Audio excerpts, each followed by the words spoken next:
নমস্কার, পোস্টেড আপনাদের সবাইকে স্বাগত। শুরু করছি আজকের বিশেষ অনুষ্ঠান। আপনাদের সঙ্গে রয়েছি আমি সুপ্রিয়। গতকাল কালীগঞ্জ বিধানসভার উপনির্বাচনের ফলাফল আপনারা নিশ্চয়ই সবাই জানেন।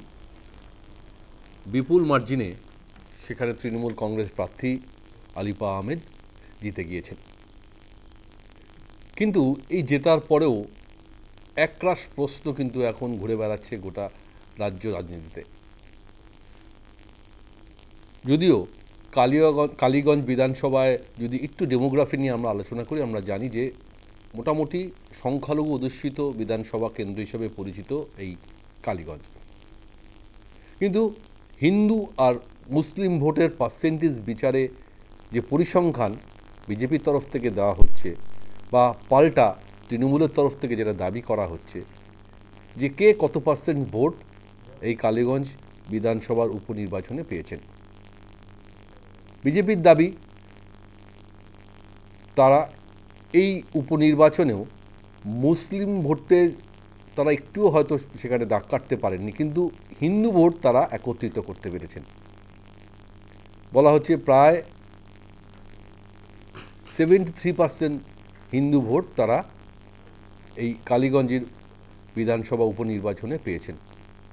খুব স্বাভাবিকভাবে যদি অলরাউন্ড পারফরমেন্সের বিচার করেন, কারণ আমরা জানি যে তৃণমূল কংগ্রেস প্রার্থী আলিফা আহমেদ পেয়েছে প্রায় 1,02,759 ভোট, আর বিজেপির তরফ থেকে আশিস ঘোষ বিজেপি প্রার্থী তিনি পেয়েছেন 52,710। কিন্তু পরিসংখ্যান বলছে তৃণমূল প্রার্থী মোট ভোটার 55.15% আর বিজেপি পেয়েছে 28.29%। অর্থাৎ গতবার ছিল 30%, এবার সেটা কমে গিয়ে 28.29। কিন্তু তারপরেও যে সংখ্যার বিচারে বা পরিসংখ্যানের বিচারে হিন্দু ভোটের ভাগের যে পরিসংখ্যান তুলে ধরছেন বিরোধী দলনেতা শুভেন্দু অধিকারী বা এ রাজ্যের পর্যবেক্ষক অমিত মালবিয়া, সেখানে কিন্তু বারবার বলা হচ্ছে হিন্দু ভোট অনেকটাই একত্রিত করে ফেলেছে বিজেপি, যা তাদের কাছে একটা সদর্থক।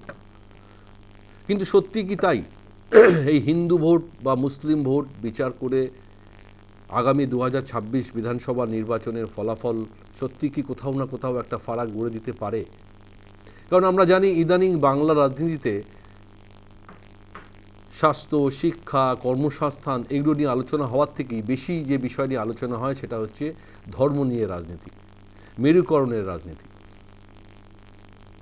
ভোট কে কতটা পাবে, কে সনাতনী হিন্দুদের জন্য লড়াই করবে, কারা সংখ্যালঘুদের সঙ্গে থাকবেন, এই বিচার করেই আপাতত 2026 বিধানসভা নির্বাচনের লড়াই রীতিমতন জমে উঠেছে। গতকাল প্রত্যাশা মতোই উপনির্বাচনে কালীগঞ্জে বিধানসভায় জয়ী হয়েছেন তৃণমূল প্রার্থী। কিন্তু তার মধ্যে একটা খারাপ খবর নিশ্চয়ই গতকাল আমরা আলোচনা করেছি।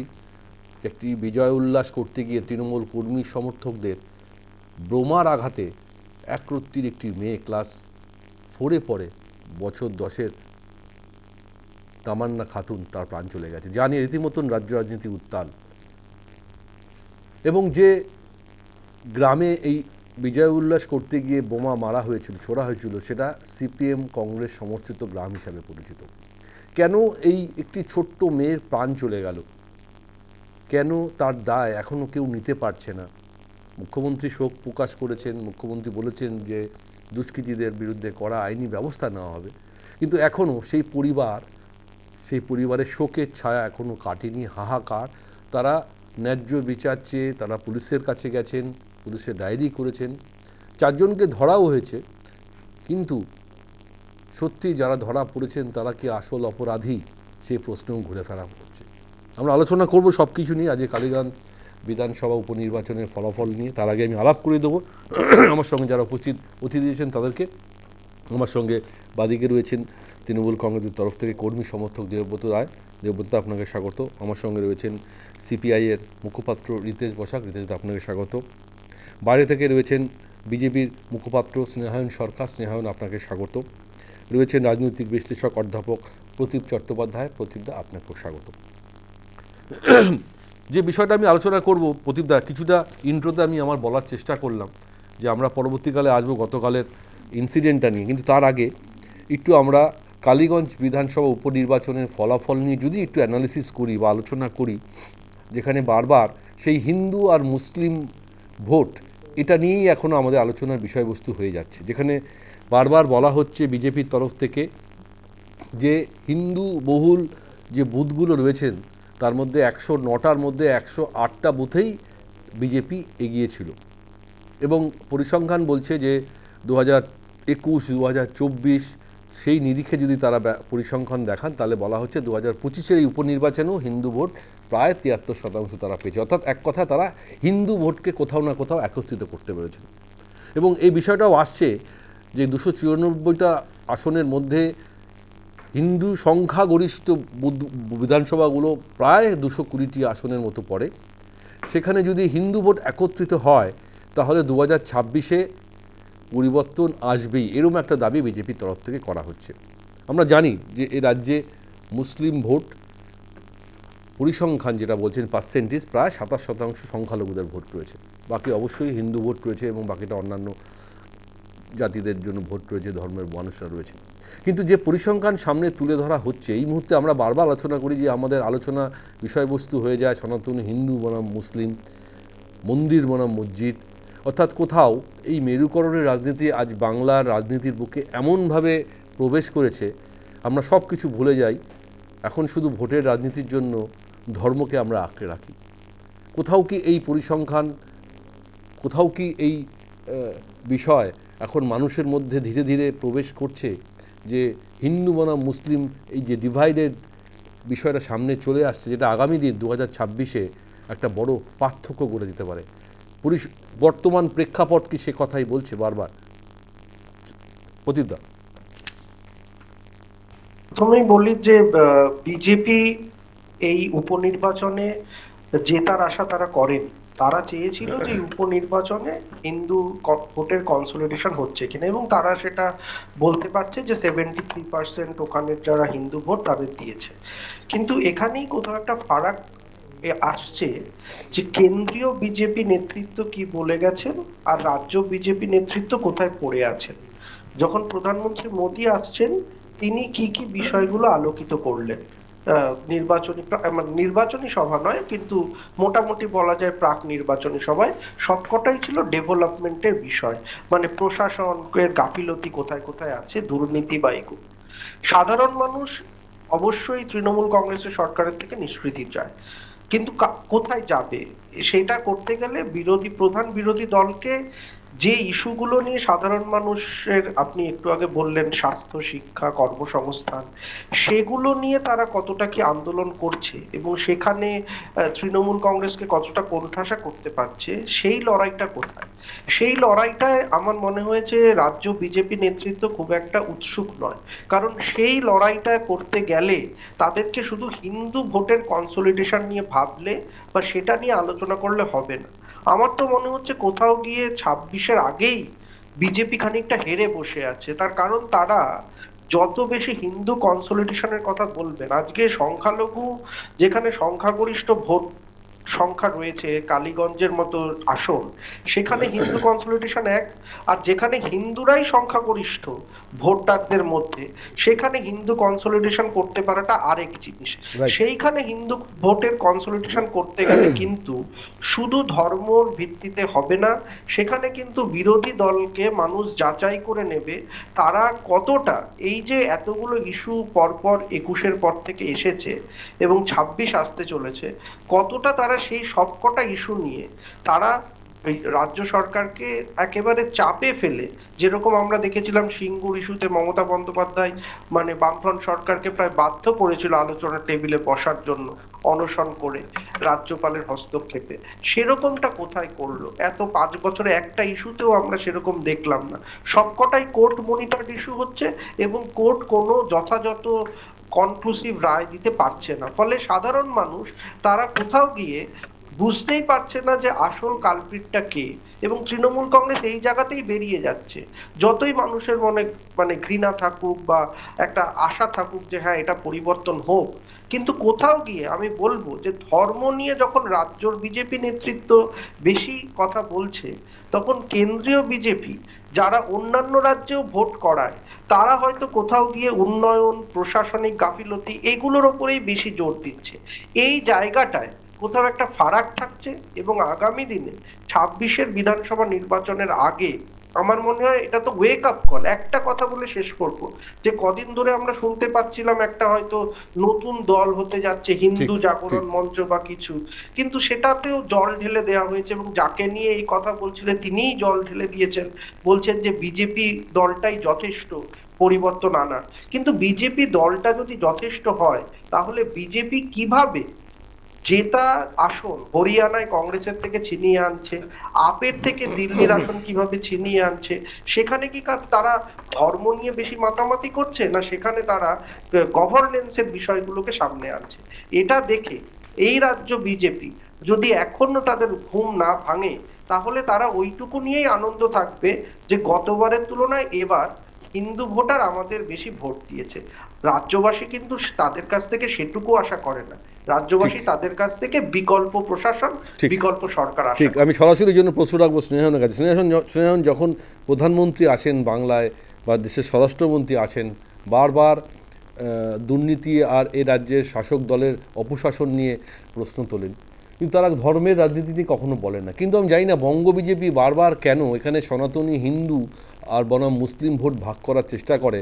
এবং যে কোনো বিধানসভার উপনির্বাচনগুলো আমরা দেখি, যদি কয়েকটা উপনির্বাচনের ফলাফল দেখি, তাহলে সেখানে কিন্তু বিজেপি বরাবরই প্রত্যেকটা জায়গায় কিন্তু তারা হেরেছে। এবং ভোট পরিসংখ্যানে আপনারা বারবার বলেন আমাদের হিন্দু ভোট একত্রিত হচ্ছে, জাগ্রত হচ্ছে হিন্দুরা, 2026-এ আমরা হয়তো সরকার পরিবর্তন করে ফেলতে পারবো।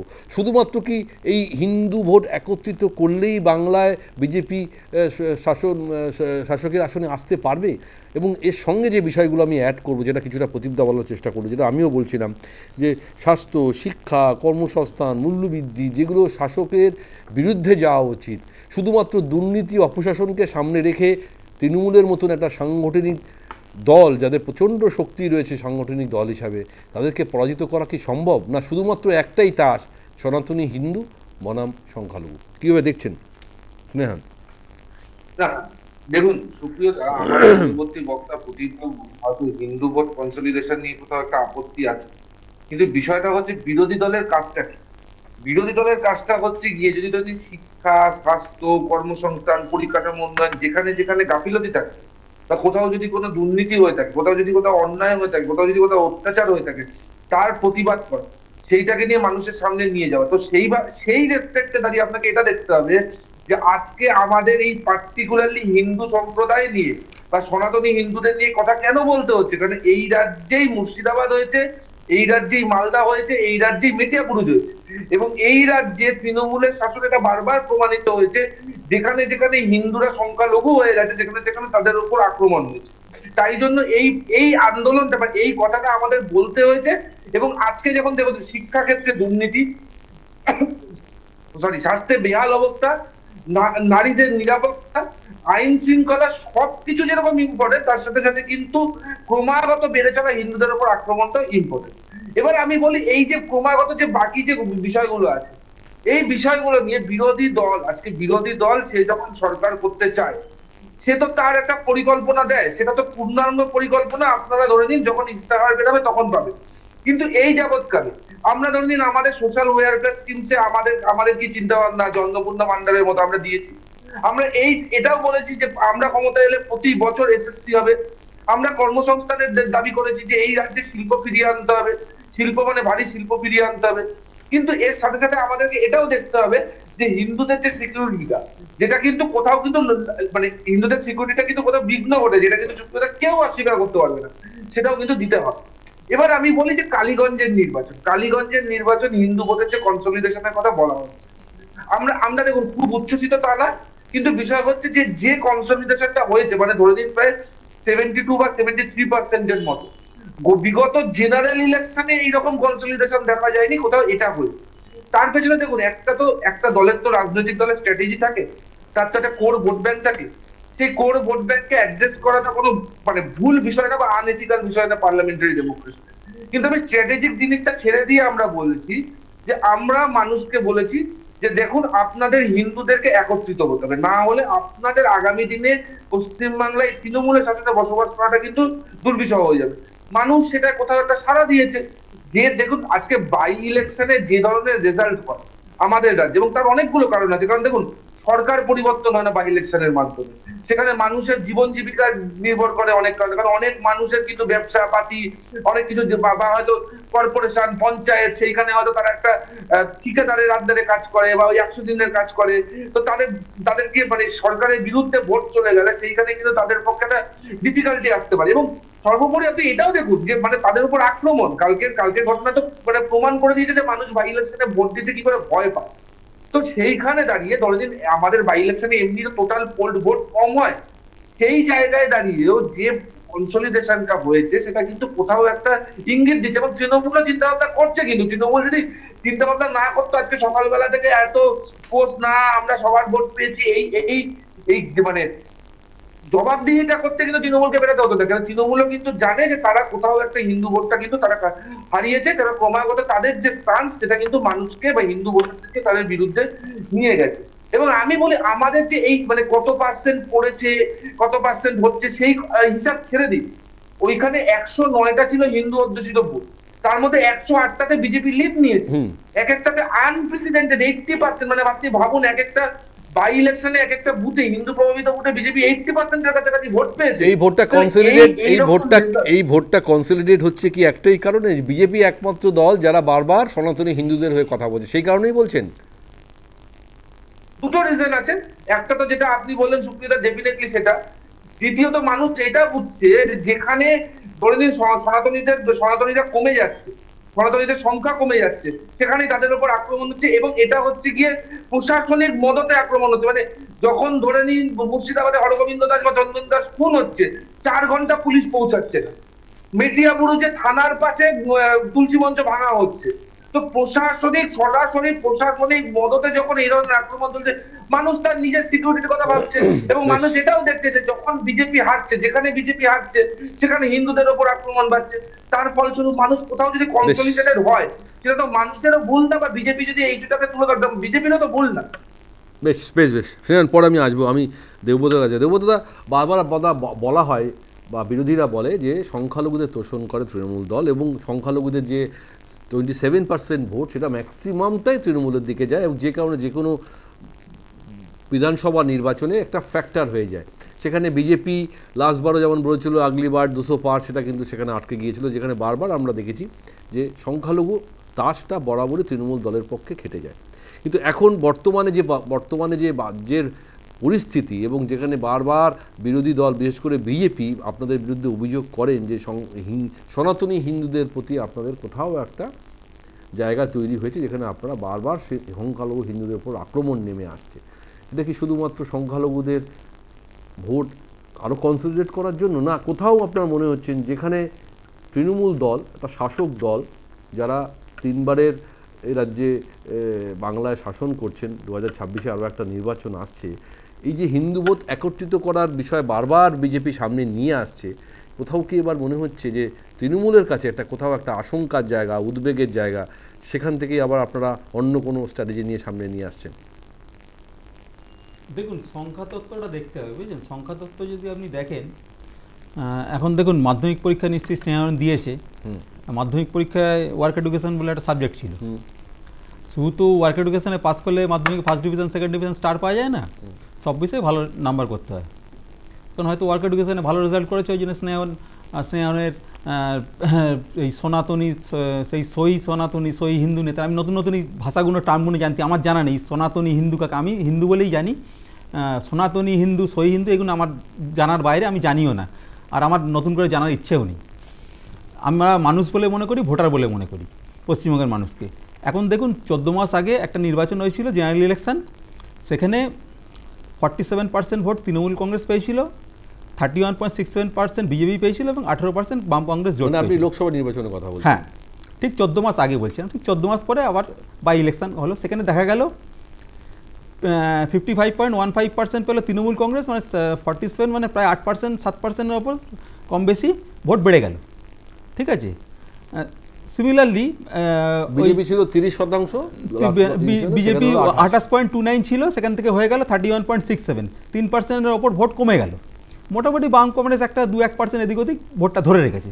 কারণ এখান থেকেই সংখ্যাতত্ত্বটাকে তো বুঝতে হবে। এখন সংখ্যাতত্ত্ব যদি বোঝেন, আর যদি ওই সেই মাধ্যমিকের রেজাল্টের কথা বলে সব সাবজেক্টে পাস করতে হবে তবে, আর ওই শুধু এদের ঘাড়ে তাদের ঘাড়ে দোষ চাপিয়ে দিয়ে মনে হয় হবে না।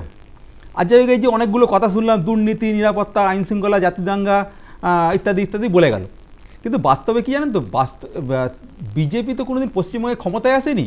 এখন উদাহরণ দিতে গেলে আমাদের পাশের যে ওদের কাউন্টারগুলো আছে, সেই কাউন্টারগুলোকে আমাদের দেখতে হবে। এখন যদি আপনি এই যে দুর্নীতি বলেন, দুর্নীতি যদি আপনি গোল্ড, সিলভার, ব্রোঞ্জ এইসব পদকগুলো বলেন না, সব কটাই এদের রাজ্যগুলো, আপনি একদম তথ্য নিয়ে বলছেন আমাদের রাজ্যে দুর্নীতি হয়নি, সেটা আপনি অস্বীকার করতে পারেন না। আপনি তথ্যকে অস্বীকার করতে পারেন কি? কে অস্বীকার করেছে? ভারতবর্ষ দুর্নীতিতে 98 সারা পৃথিবীতে রয়েছে, তো দুর্নীতি থাকবে না? বাংলা নিয়ে আলোচনা করছি, অবশ্যই নিশ্চয়ই। আমাকে তো উদাহরণ দিতে হবে।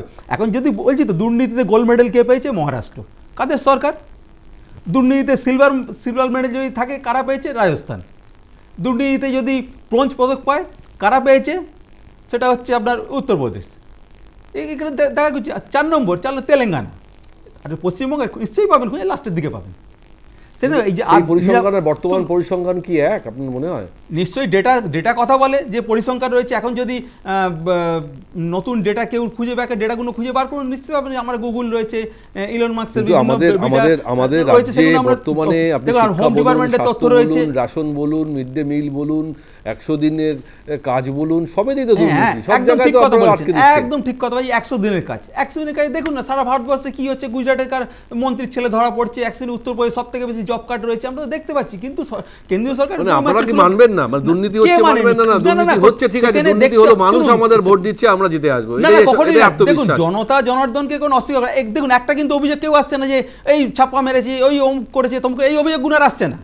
ঠিক আছে, এখানে এখন গণতন্ত্র ঠিক আছে, আর অভিযোগগুলো আসলো, কিন্তু ভোট এখন কি দেবে?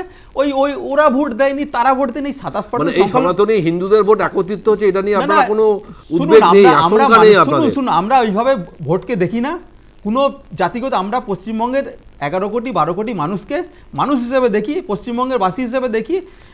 তারা যখন মনে করবে তাদেরকে ভোট দেবে। আপনারা বলছেন গণতন্ত্র মানে যেভাবে আছে, মানুষ তার রায় যেভাবে দেবে, গণতান্ত্রিক যেভাবে দেবে সেভাবে। দেখুন এইগুলো আমাকে স্নেহান করি, আমার চিন্তায় স্নেহান নামটা কি? স্নেহান সরকার। আমার মনে হয় নমঃশূদ্র গোষ্ঠীর লোক, তাই তো? ঠিক বলি স্নেহান।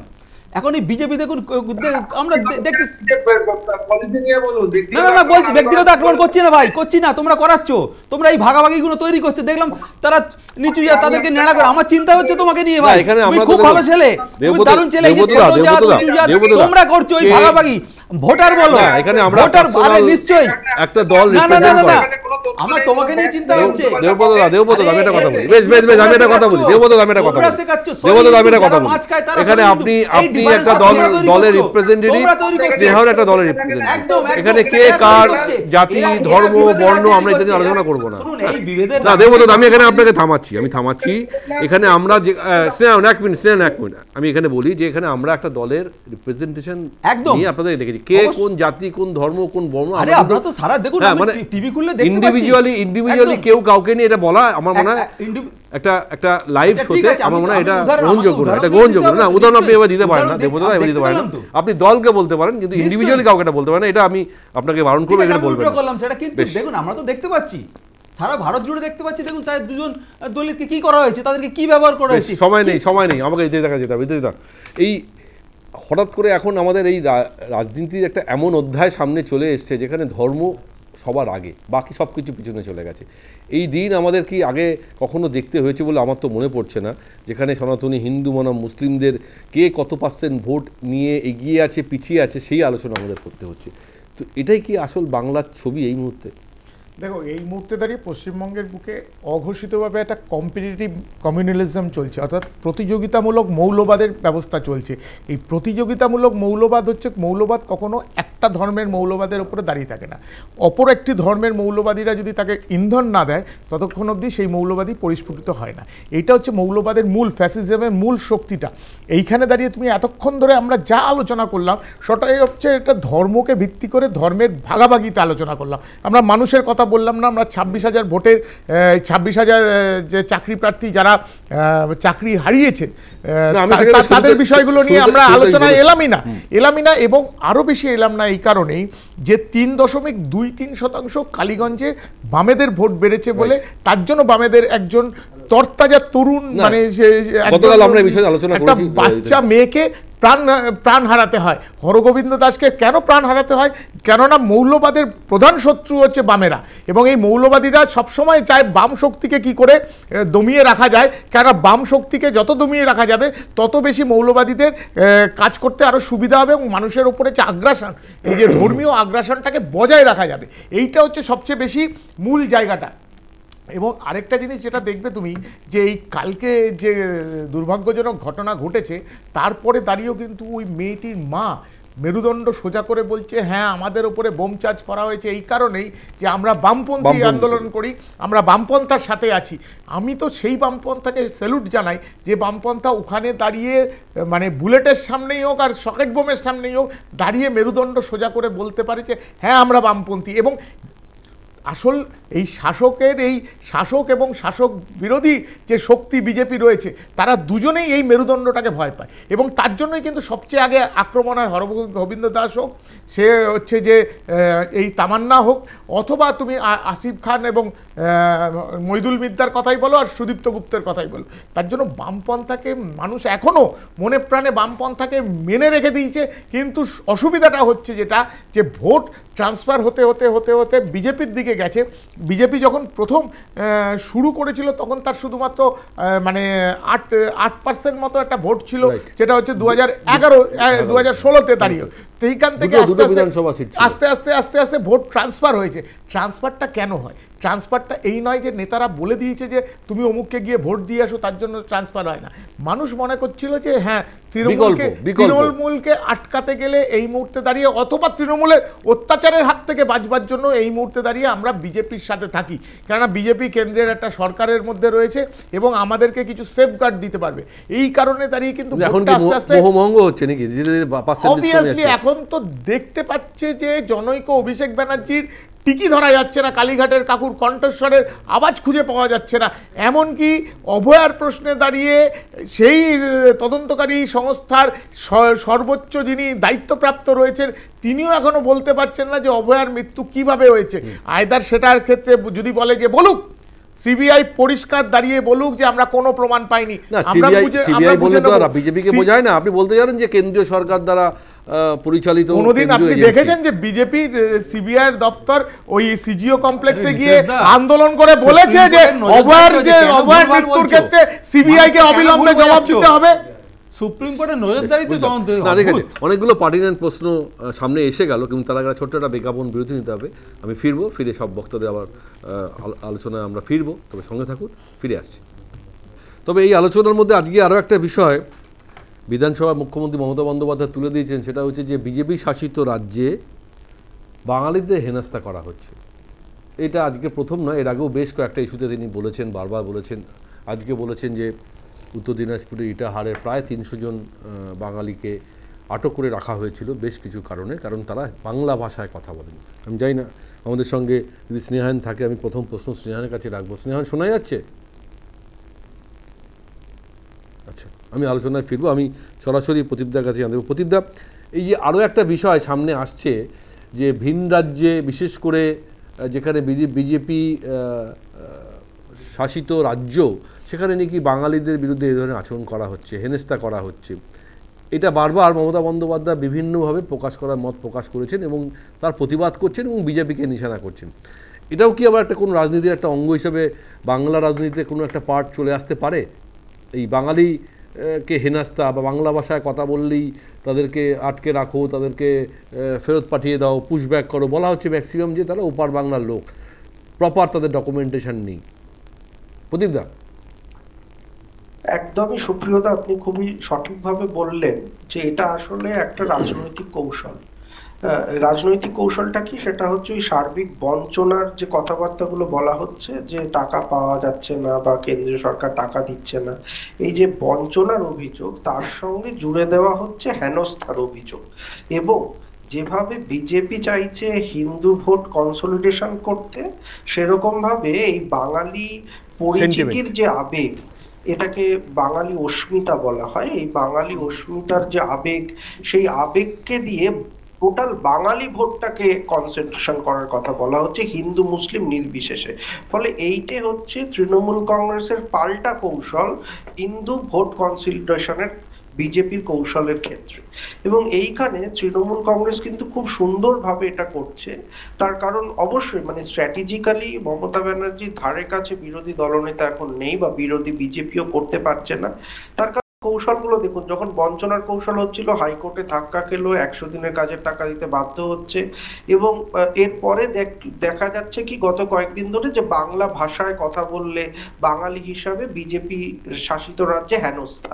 তো এই অভিযোগটা কি আজকের? এই অভিযোগটা কিন্তু আজকের নয়, দীর্ঘদিনের। বাঙালি হিসাবে মহারাষ্ট্র, গুজরাট, আসাম এসব জায়গায় বাঙালিদের হেনস্থার ইতিহাস দীর্ঘদিনের। কোথাও মমতা বন্দ্যোপাধ্যায়, হ্যাঁ, কোথাও মমতা বন্দ্যোপাধ্যায় সেই বাঙালি আবেগটাকে কাজে লাগাতে যাচ্ছে প্রতিবাদ, আপনি এটাই বলতে চাইছেন?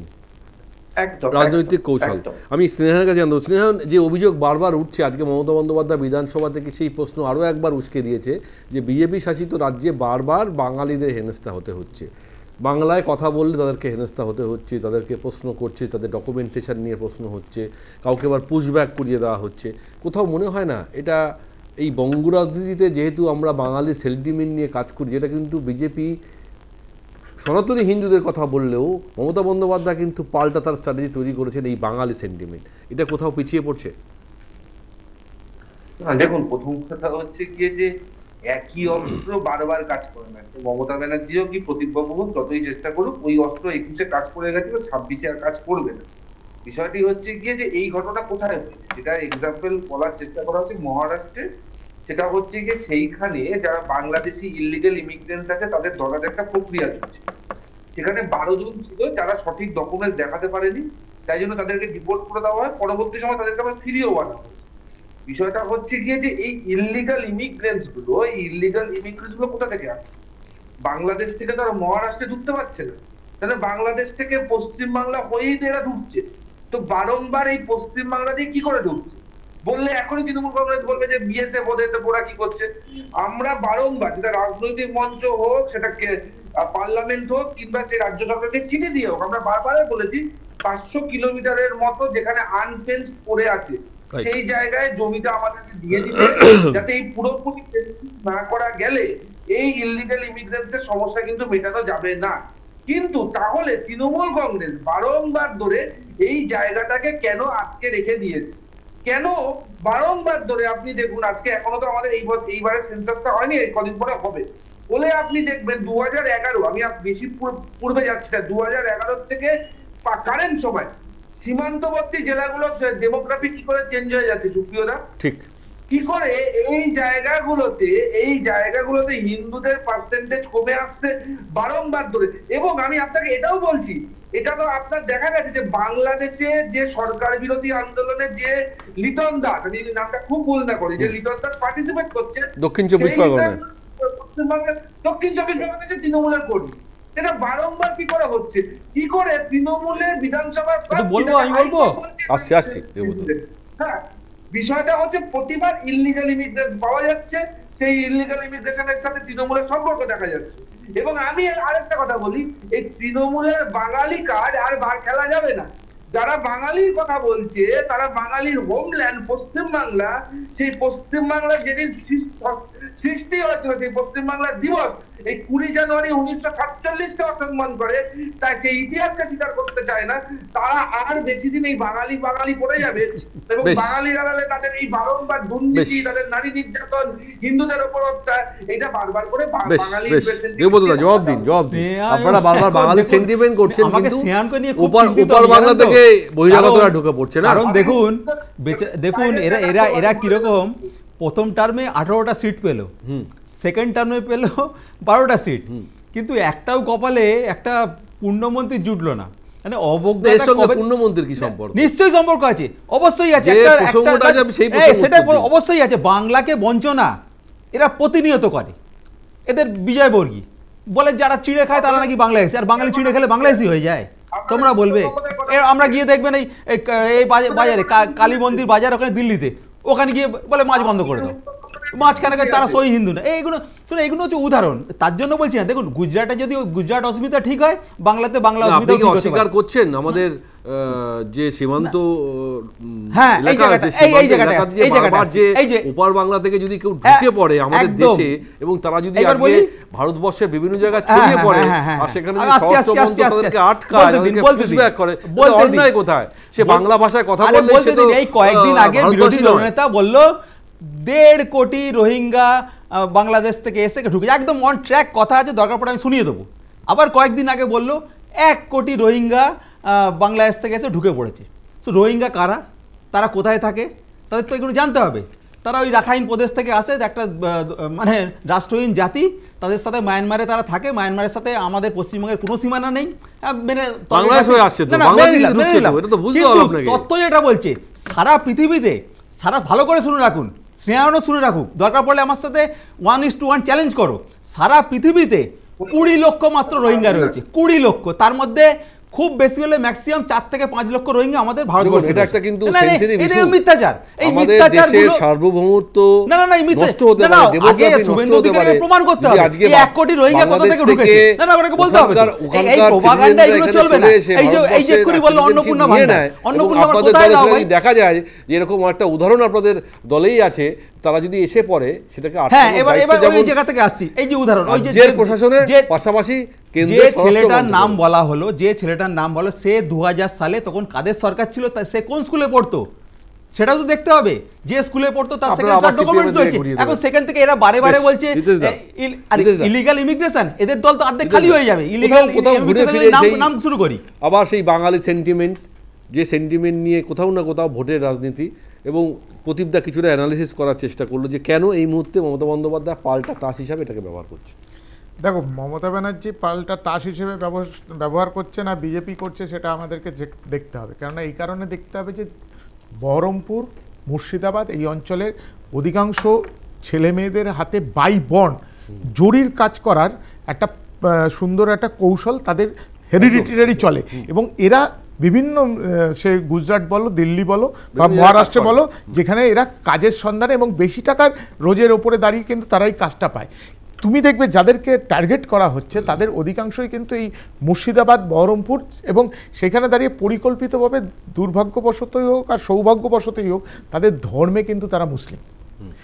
এইটাকে মূল হাইলাইট করা হচ্ছে যে ওখানে দাঁড়িয়ে এই যে একজন বিজেপির নেতা বলছে, মানে বিজেপির নেতা বলবো না, মানে সে বলছে লুঙ্গি পরা, মানে একজন বাংলাদেশিকে চিহ্নিত করতে গেলে দেখবে তার লুঙ্গি পরে আছে কিনা। তাহলে এই যে লুঙ্গি পরা, তুমি কোনো হিন্দুকে দেখবে না লুঙ্গি পরে, মানে যারা বাড়িতে লুঙ্গি পরে, কিন্তু সাধারণত বাইরে কোনো হিন্দু খুব একটা লুঙ্গি পরে না, কিন্তু মুসলিমদের সমাজের একটা বড় অংশ যারা লুঙ্গি পরে বাইরে কাজ টাজ করে। তাহলে এই যেই ধর্মের ভিত্তিতে তুমি এক একজনকে দাগিয়ে দিচ্ছ। এই যে তুমি দেখবে কদিন আগে উত্তরপ্রদেশে একটি ছেলেকে মারা হয়েছে কি না গরুর মাংস খাবার ইয়েতে, কিন্তু কোর্টে গিয়ে যখন প্রমাণ হলো সেটা গরুর মাংস ছিল না, সেটা মুরগির মাংস ছিল। কি এই যে কি মাংস খাবে আর কি মাংস খাওয়ার জন্য মানুষ খেতে পাচ্ছে না, সেই দিকে কিন্তু দৃষ্টিটা নেই। দৃষ্টিটা রয়েছে যে কোন মাংস খাবে কোন মাংস খাবে না, আর কি খাবে কি খাবে না এই নিয়ে কিন্তু না কেন্দ্রের সরকার চিন্তা করছে না রাজ্যের সরকার। আমি যেটা প্রথমেই যেটা বলেছিলাম যে এই কম্পিটিটিভ কমিউনালিজমের খেলা, এই খেলাটা কিন্তু চলছে। মানে আমি মানে বিজেপি বলছে আমি হিন্দুদের সামলে নিচ্ছি, আর তৃণমূল বলছে আমি মুসলিমদের সামলে নিচ্ছি। অর্থাৎ তাদের যে উন্নয়ন, তাদের যে শিক্ষা, তাদের যে শিক্ষা দীক্ষা উন্নয়ন বা সামাজিক অধিকার, সেইগুলো কিন্তু হারিয়ে যাচ্ছে। 100 দিনের কাজের অধিকার হাইকোর্টে কিন্তু বামপন্থীরা কোর্টে কেস করে, আমিও তোমাকে এই চ্যানেলে বারবার বলেছি যে 100 দিনের কাজের অধিকারের টাকা আটকানো যায় না এবং আটকানো উচিতও নয়। যেটা দুর্নীতি হয়েছে তাদেরকে বার করো, তাদেরকে বার করে সেই দুর্নীতি থেকে তাদেরকে বাদ দিয়ে অন্যদেরকে টাকাটা দিতে হবে। এটা হচ্ছে 100 দিনের কাজের অধিকারের ক্ষেত্রে। এবং এই ইললিগাল ইমিগ্রেন্টসের ক্ষেত্রে আমরা কিন্তু একজন অফিসারকেও চিহ্নিত করছি না, যে এরা তো যখনই ভোটার কার্ড হোক, আধার কার্ড হোক, যাই হোক, তারা তো কোনো না কোনো অফিসারের শোয়ের ওপরে ডিপেন্ড করে করছে। তাহলে সেই অফিসার তাদেরকে নিয়ে চিন্তা করা উচিত, তাদেরকে নিয়ে বলা উচিত। 34 বছর সময়টা কি কম? না, আমি আমার সময় কম, ছোট্ট আলোচনা, ছোট্ট একটা কতজন ঢুকেছিল, কতজন ঢুকেছিল, কতজন? তামান্না খাতুনের কি দোষ ছিল? কালীগঞ্জে উপনির্বাচনের বিজয় উল্লাস করবো আপনার সমর্থকরা, আজকে একটা ফুটফুটে মেয়েকে তার প্রাণ দিয়ে দিতে হলো। এটা কোন রাজনীতি আপনি বলুন তো?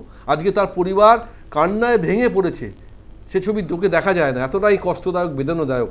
আজকে সেই পরিবার বলছেন যে আমরা পুলিশে আমাদের আস্থা নেই, সিবিআই চাই। সেই একই বিষয়, তার মানে আইন শৃঙ্খলা কোথায় গিয়ে দাঁড়িয়েছে? আর পুলিশ এসপি বলছেন যে এরকম একটা ঘটনা ঘটেছে, স্পিনটার লেগেছে, এটা দুর্ঘটনা। সত্যি কি না দুর্ঘটনা? আপনার কি মনে হয় যে এই ধরনের যদি আপনাদের কর্মী সমর্থকরা শুধুমাত্র সিপিএম করে বলে ওই গ্রামটি বা সিপিএম সমর্থন করে বলে বা কংগ্রেস সমর্থন করে বলে তাদেরকে শায়েস্তা করতে হবে, ভয় দেখাতে হবে, এটা কি রাজনীতি? দেবব্রতদা ছোট করে শুনুন, যে ঘটনাটা ঘটেছে কোনো মানে দুঃখ প্রকাশ করার ভাষা নেই আমার, মানে খুবই দুঃখজনক। এরকম ঘটনা তো ঘটা উচিত না। যারাই করেছে তারা দোষী এবং গ্রেপ্তারও হয়েছে, এবং যে রঙের করেছে, যারা করেছে, সেটাতে আমাদের দলের হয় একদম চরমতম শাস্তি দেওয়া উচিত। এটা বাঁদরামো করার জায়গা নয়, মানে তীব্র প্রতিবাদ করছি। না না নিশ্চয়ই হবে। শুনুন, এই যারা মরা কান্না কেঁদে কাঁদছে না, এই যে বলছে না, আমরা জানি ওই প্রায় 2000 সালে বোধহয় বালিগঞ্জে বোধহয় একজন ভোটার বোধহয় রিগিং দেব বলে যিনি, রবীন দেব যিনি রিগিং দেব হয়েছিল, বোম্বের একজন ভোটারকে মেরে ফেলেছিল।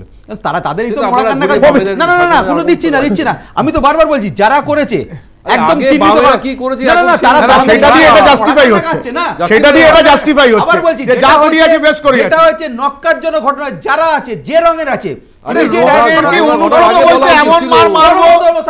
অনুব্রত বলছে এমন মার মারবো, ডেপুটেশনের দিন ঠিক কর, আমি বার করে ওই ঘর থেকে বার করে এমন মার মারবো, সে তারপরেও দাঁড়িয়ে তার উপরে কোনো ব্যবস্থা হয় না। তোমার কি মনে হয় যে এদের কি হবে? কিচ্ছু হবে না, কিচ্ছু হবে না। সময় খুব কম। স্নেহায়ন ছোট করে উত্তর দেবো, সময় শেষ। না দেখো, বিষয়টা হচ্ছে গিয়ে আমাদের কাছে তো এটা নতুন না। আমরা প্রায় 238টা কর্মীর লাশ দেখেছি। আমরা 2021-এর নির্বাচনের পরবর্তী 24 দিনের মধ্যে 48টা আমাদের কর্মীকে হত্যা হতে দেখেছি। এইটাই তৃণমূল